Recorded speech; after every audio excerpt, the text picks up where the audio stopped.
ଭଦ୍ରକରେ ସାଇବର ଓ ଅର୍ଥନୈତିକ ଅପରାଧ ଥାନା ଉଦ୍ଘାଟିତ ହୋଇଛି।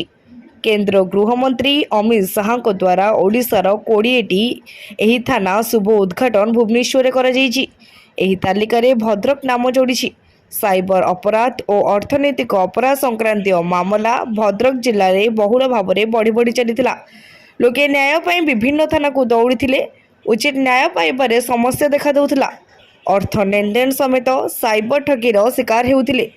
ଜିଲ୍ଲାରେ ଏକ ସ୍ୱତନ୍ତ୍ର ସାଇବର ଥାନା ଖୋଲିବାକୁ ଦାବି ହୋଇ ଆସୁଥିଲା। କେନ୍ଦ୍ର ଗୃହମନ୍ତ୍ରୀ ଭୁବନେଶ୍ୱରରେ ଏହାକୁ ରିମୋଟ 100 ଗହଣା ଗ୍ରାମାଞ୍ଚଳ ଥାନା ବିଲ୍ଡିଂ ଭାବେ ଏବେ ସାଇବର ଥାନା ଭାବେ ମାନ୍ୟତା ପାଇଛି।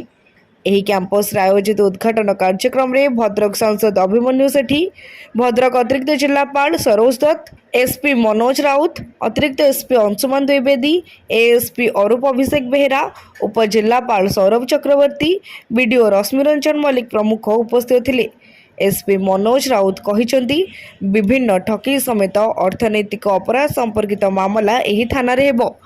ଏ ସମ୍ବନ୍ଧୀୟ ସମସ୍ତ ମାମଲାର ତଦନ୍ତ କରାଯିବ। ଲୋକେ ତ୍ୱରିତ ନ୍ୟାୟ ପାଇପାରିବେ। ଏବେ ଏହି ଥାନା ପାଇଁ ଜଣେ ଡିଏସପି ଓ 7 ଇନ୍ସପେକ୍ଟର ପଦ ସମେତ ଅନ୍ୟ ପଦ ମଧ୍ୟ ରହିଛି। ହେଲେ ବର୍ତ୍ତମାନ ଭଦ୍ରକ ସାଇବର ଥାନାରେ 6 ଇନ୍ସପେକ୍ଟର ନିୟୋଜିତ ହେବେ। ଭଦ୍ରକରୁ ପୁନିଲ କୁମାର ସାମନ୍ତଙ୍କ ରିପୋର୍ଟ, ତୀର୍ଥକ୍ଷେତ୍ର ଲାଇଭ୍।